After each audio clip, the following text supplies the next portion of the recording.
மத்திமையும் பரிசுமிலா பசுபாச மறுத்தருளி பித்தனிவன் என என்னை ஆக்குவித்து பேராமே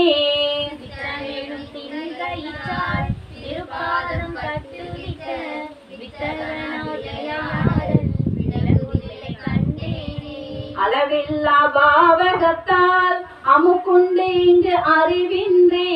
விளை ஒன்றும் அறியாதே பெருவியனை கிடப்பேனுக்கு அளவில்லா